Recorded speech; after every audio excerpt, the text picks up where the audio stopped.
What is going on, everybody? It's the zombie player here, back here today, and um, we're continuing with Dragon Cancer. Um,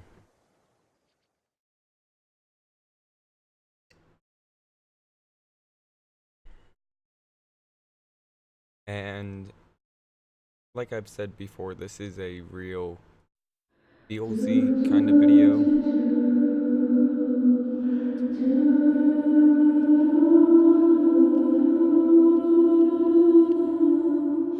and I feel it is extremely um important that you respect this video.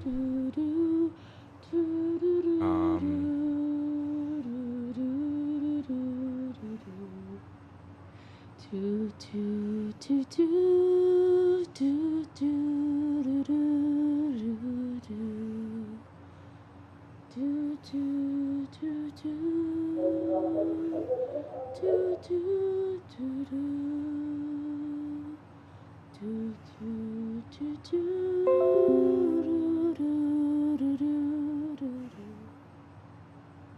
This terrible routine.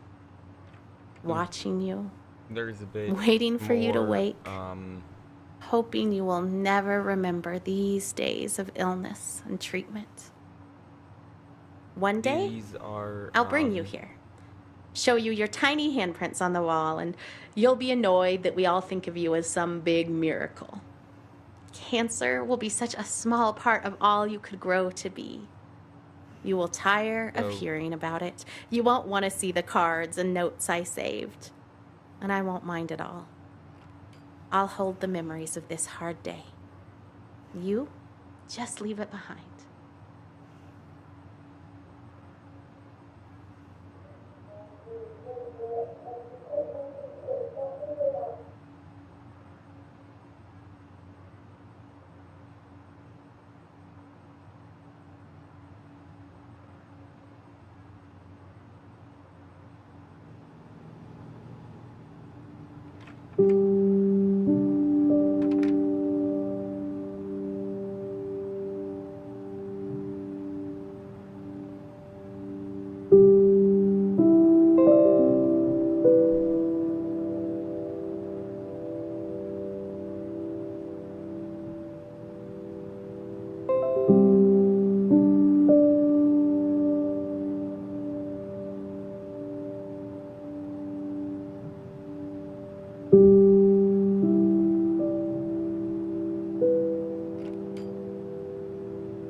I am truly going to take my time on this level, because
This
one just really hits me.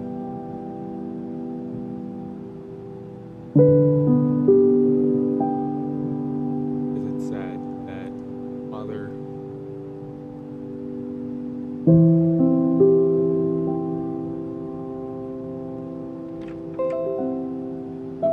didn't get to see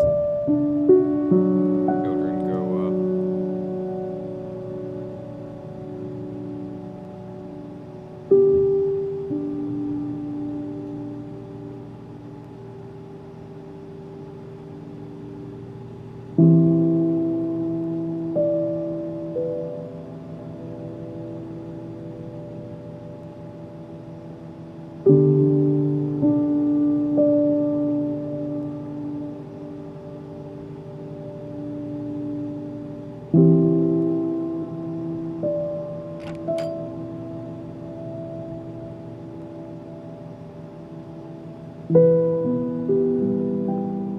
Probably not going to read them all. Probably going to do maybe a few per section. There's just so many.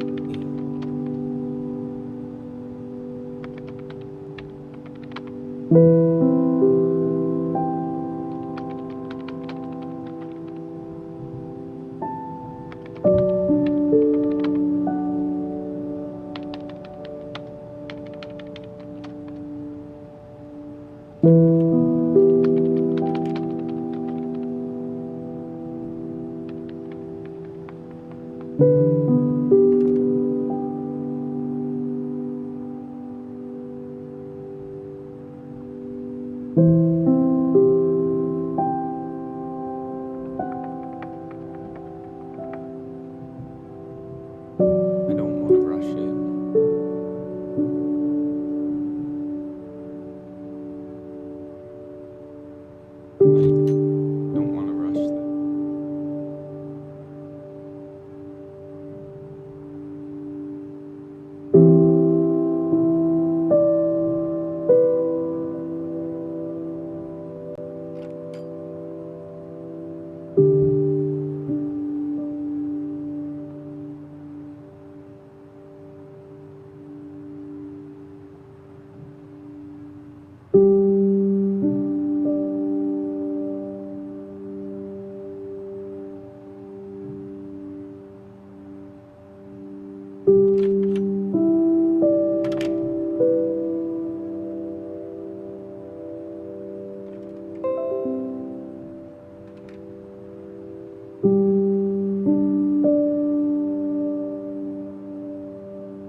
I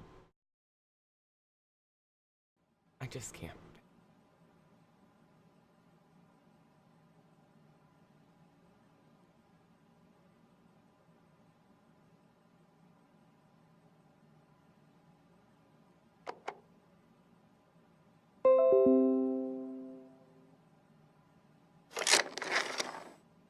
Farmer Bill makes the pigs bacon for breakfast.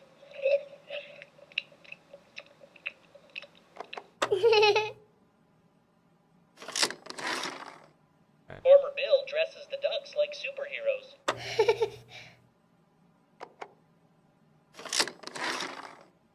Farmer Bill races the horse and Farmer Bill wins. My shoes were untied.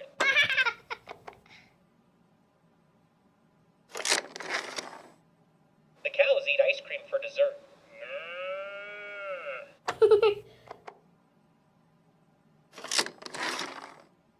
When the ducks work together, they can fly Farmer Bill to town.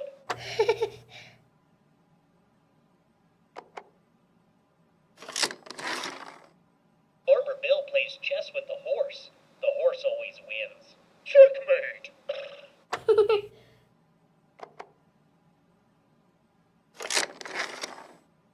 The pigs wash the dishes after supper.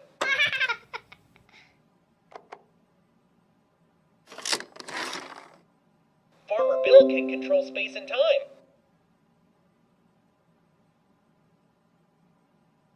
I'm sorry, guys. It's not good.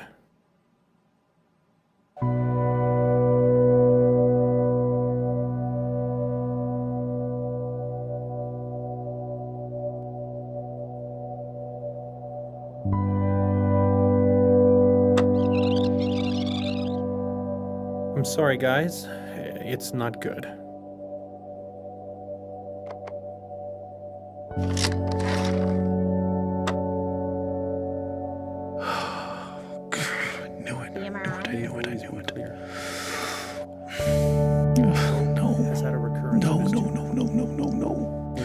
Size matters.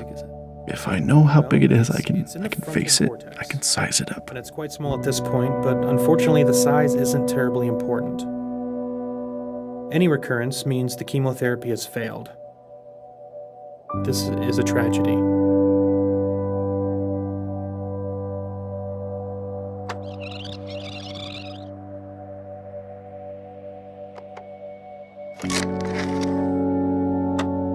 All their perspectives. Oh, wow. This is that conversation. Can't imagine we're having that It's not a conversation. recurrence of his tumor. Where is it? How big is it? Well, it's in the frontal cortex. And it's quite small at this point, but unfortunately the size isn't terribly important. Any recurrence means the chemotherapy has failed. This is a tragedy.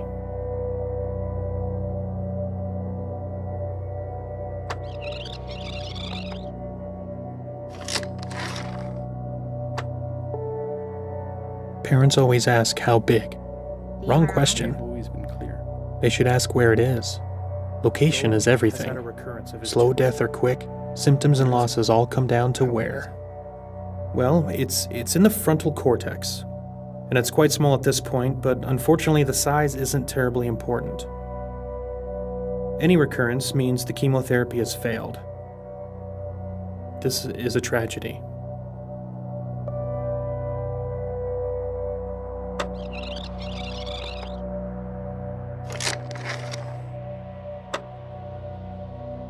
And there it is. They get it now. They've always been clear. Sometimes I wish we could just leave them waiting a few more minutes, because once they get this news, their life never goes back to how it was before. Well, it's in the frontal cortex. Those were their And last it's normal quite small at minutes. this point, but and unfortunately they the didn't size even know isn't it. terribly important. I'm glad he's so good at this. He takes the losses so personally. Joel's looking good.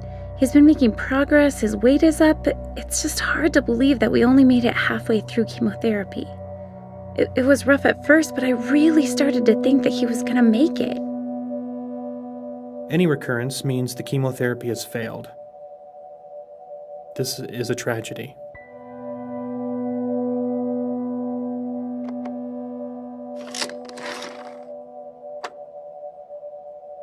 I'll nod my head. With an ATRT, Yeah, whenever I ask science-y questions, I nod my head, it is fatal. digesting every Latin It's only a word, matter of hoping time it will before stick to my spreads several ribs, locations. become part of me. We've already thrown all That the if I ask chemotherapy enough we have questions, at it. that maybe I can We get my can't brains continue to around give this him cancer, chemotherapy that we know it's resistant to. and I can choke it to death. I love asking good questions. It impresses them. They'll be impressed with the way we handle all of this.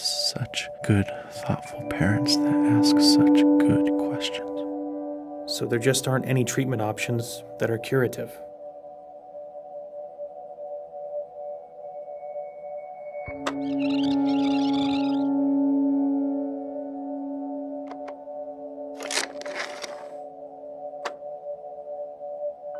I guess I have imagined it. With an ATRT, I've as soon as imagined you it have a recurrence of lot, any but not kind, like this. it is fatal. It's different. It's only I a thought matter I of would time sob before it spreads to uncontrollably several locations. or puke just right on the floor. We've already thrown all the I chemotherapy thought I'd we shake or have at it. wail or something. We can't continue to give him I chemotherapy guess that this we is know it's shock. resistant to. Tragedy, he said. That's right. That's the perfect word for this. It's a tragedy. I wonder if he says that every time. He's crying a little. I love him for that. He's not callous, he's genuinely sad. She is too. So there just aren't any treatment options that are curative.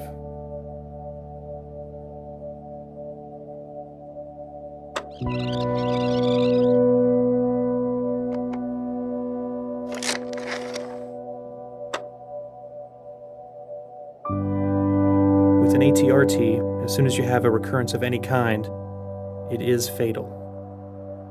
It's only a matter of time before it spreads to several locations. We've already thrown all the chemotherapy we have at it. We can't continue to give him chemotherapy that we know it's resistant to. So there just aren't any treatment options that are curative.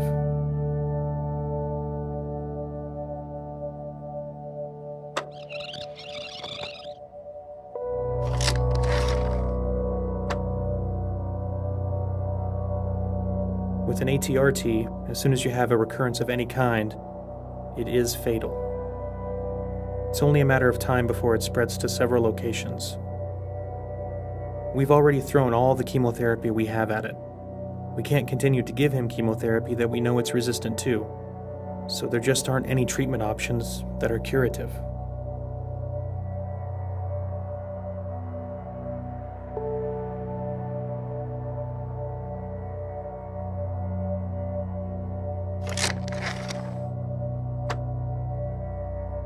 We're very good at end of life care. We're very good at managing the pain and masking symptoms at the end of life.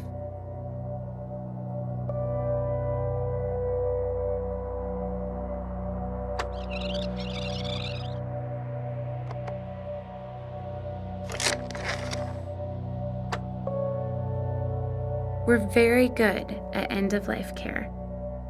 We're very good at managing the pain and masking symptoms at the end of life. How long are we talking about? Prediction time again. No matter what I say, they'll wish it was longer. But sometimes longer is worse. A few weeks to maybe 4 months.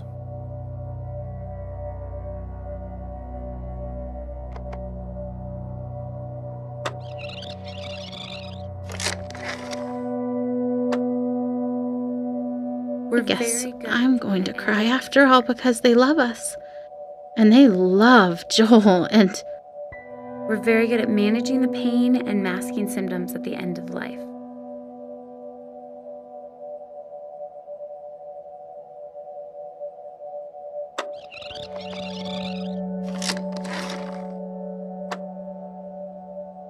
We're This is very not good what I wanted. at end of life care.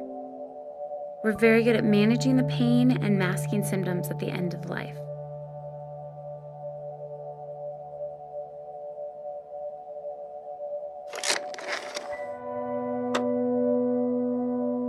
Oh, miracles are How scary. long are we talking about? A few weeks to maybe 4 months.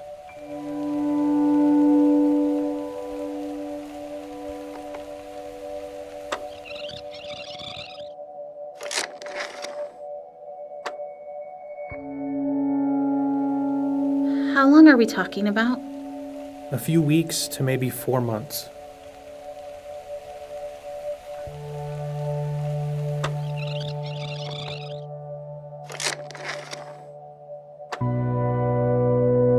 Okay, I said fatal.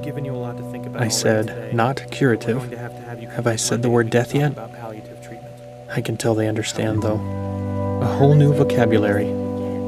All the rules are different now. To improve the quality of life. I think it's really sinking in. The symptoms, but Oh, she's crying. it can't cure Joel.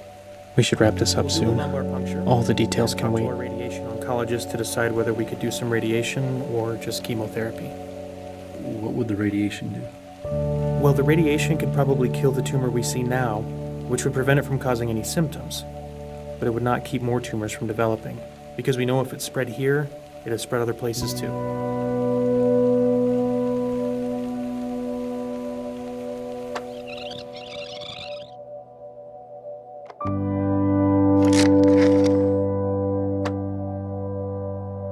Is Nick crying? How long are we talking about? How am I gonna hold it together now? A few weeks to maybe 4 months.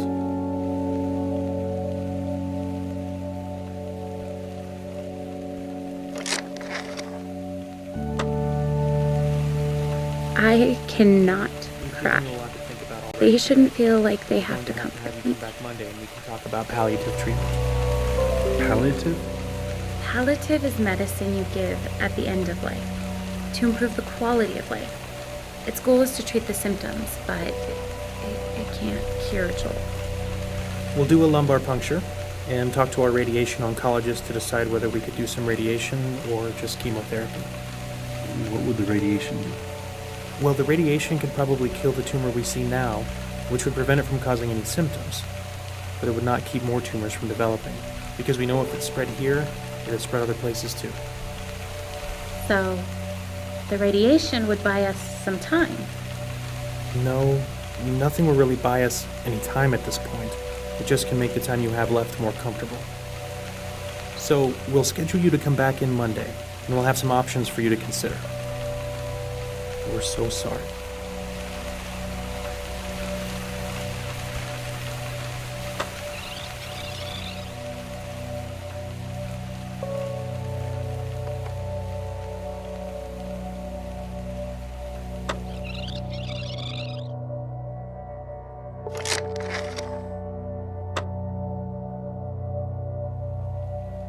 How long are we talking about?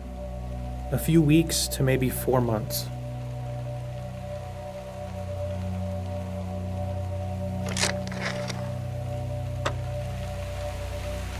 Four months. What is that? February? So we have Thanksgiving, Christmas, New Year's, Joel's birthday, maybe Valentine's Day, and that's it? Oh, we still haven't told anyone I'm pregnant. Too scared they'd think it was irresponsible. And now this? They'll think it's a replacement baby. I don't want a replacement. The radiation could probably kill the tumor we see now, which would prevent it from causing any symptoms. But it would not keep more tumors from developing, because we know if it spread here, it would spread other places too. So, the radiation would buy us some time. No, nothing will really buy us any time at this point. It just can make the time you have left more comfortable. So, we'll schedule you to come back in Monday, and we'll have some options for you to consider. We're so sorry.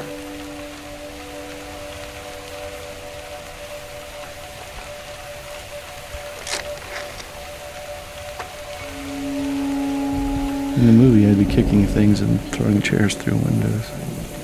Amy would be sobbing and back against the wall, slowly falling. I should be yelling. Why am I not yelling? Thank you. That means a lot.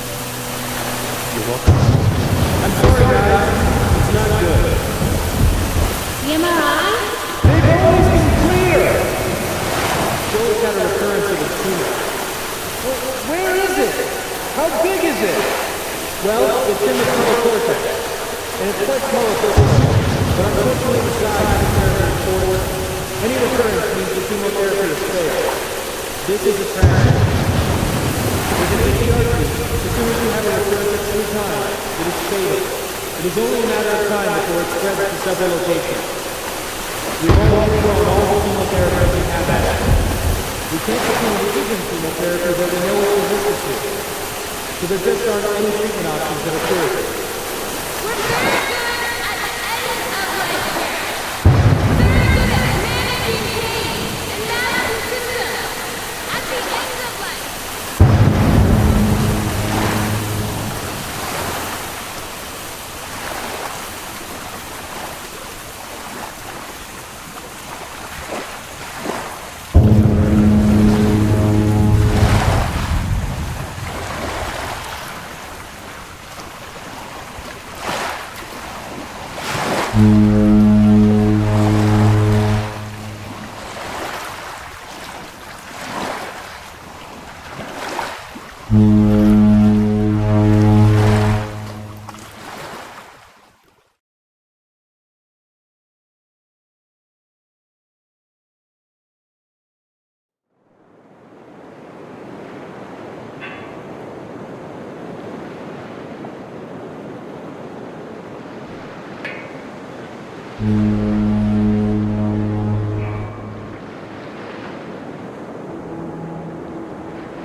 I have so many things stirring around in my spirit that I have to write to settle myself and find God's wisdom in the midst of chaos.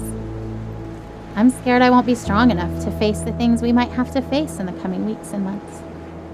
But then I remember how much grace God gave us to walk out everything we've already faced. I've never felt completely overwhelmed, and I've never felt alone.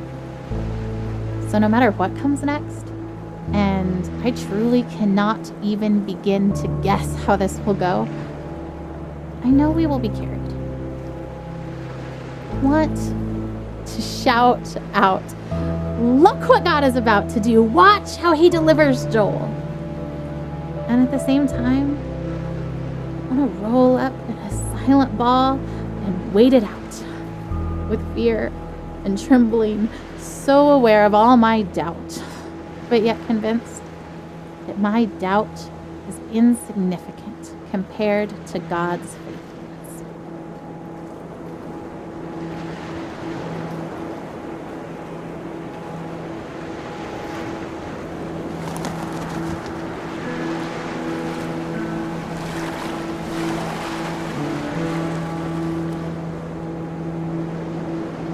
We've been through so much already.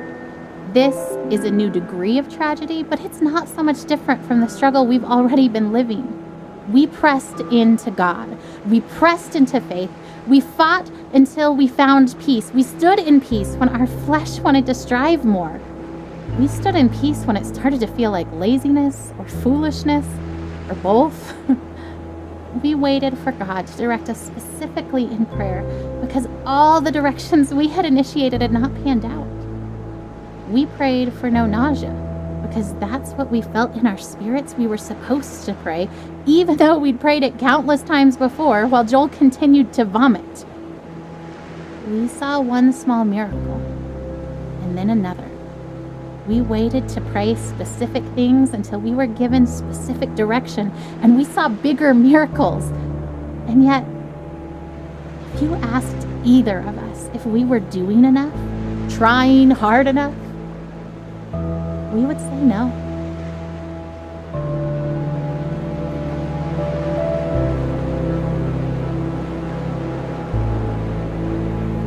Dear Eli, I feel nothing but pride for the way you battled cancer. I remember the way you learned to ride your tricycle down the hospital hallway instead of down the sidewalk like other 3-year-olds. It was hard for me to pray to God, "Thy will be done," when I really just wanted so desperately for Him to heal you. In the 4.5 years that you dealt with harsh treatments, only once did you ask why God let you get cancer. I hope He has been able to explain the why to you, as I have always believed that He knew how strong you were and wanted to use you and your situation to positively impact so many lives. I remember how you never let me go to bed without telling me that you loved me, and how those were your very last words to me. You taught me what was truly important in life, son. Still now, years after you left Earth, people are impacted by your life and the lessons you taught us. Thousands of people from around the world read your blog and still feel such a strong connection to you, even though they never met you in person.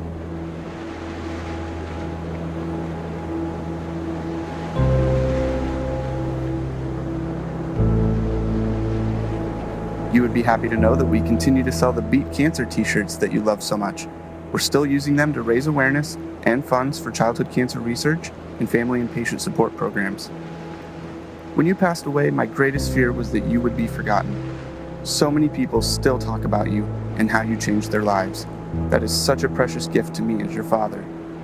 Eli, you truly impacted more lives in your almost 8 years on Earth than many people do in a lifetime. I love you, buddy, and I can't wait to see you again. Love, Dad.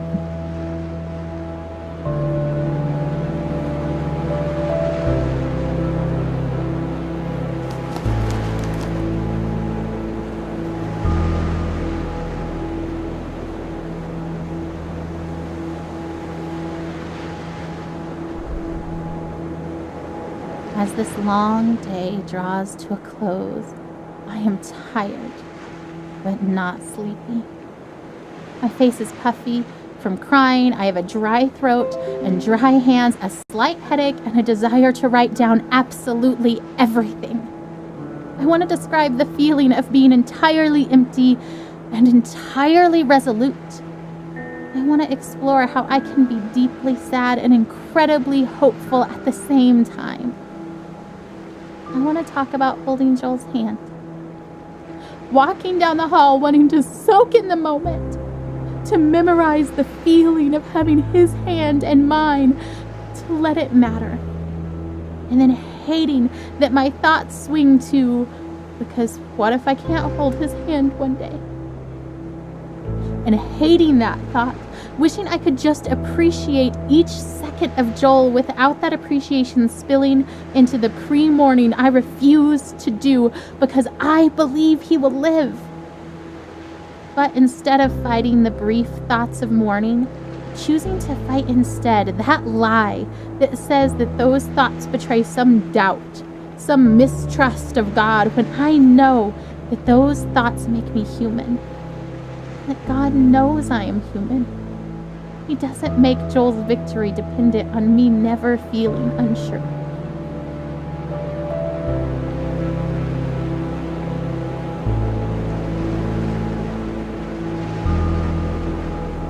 I had been in this room with my father before, during the brief window where he wasn't dying but was instead getting better.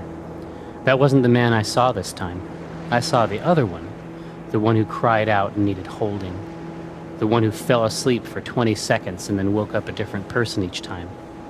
There was a clear part right in the middle of it, a minute or so, where everything was calm before his tour of hell resumed. That was goodbye, even if no one said it. I don't think I will ever get better after having seen that. I think this is the kind of knowing that stays with you. I can reach into my pocket now and find it there.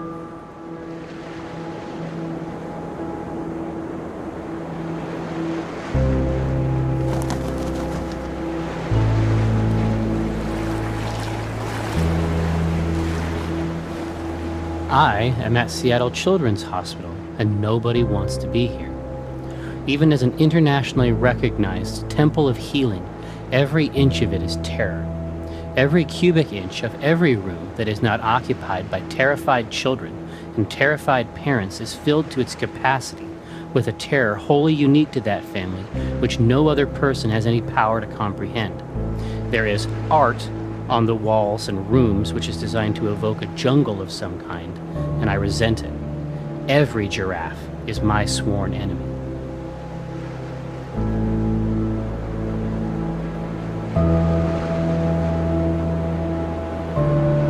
ravenous reverie of waking is but a distant memory.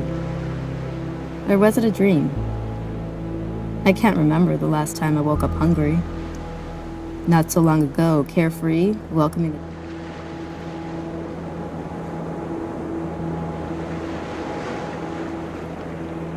Even though every natural law indicates it, even though popular culture is rife with examples, even though the arc of his condition moved with haste in a particular direction, specifically down, I was very surprised when my father died.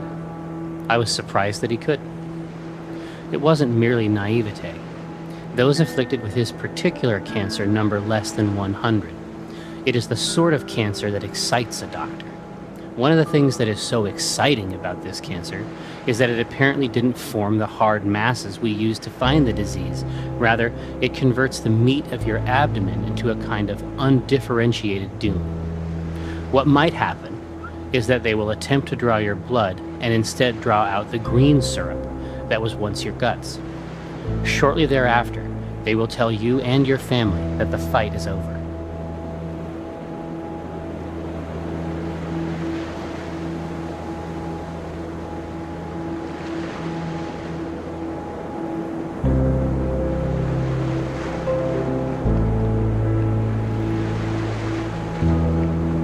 carefree, welcoming the challenge of yoga on paddleboards, springing through the rain and over puddles at the reservoir track. Weathering several storms since entering the first battlefield over 2 years ago, a succession of precise scalpels, high-energy beams, and pharmacological strategies, a journey no one asks for. Still standing, spirit unyielding but not the same. With each treatment, an imprint, evidence of what came before. Willing rogue mutinous cells to yield to my current tailored chemical onslaught, stay put and do not multiply. Or better yet, disappear altogether. By the will of God, through the tools of modern medicine, with the support of family and friends. Onward.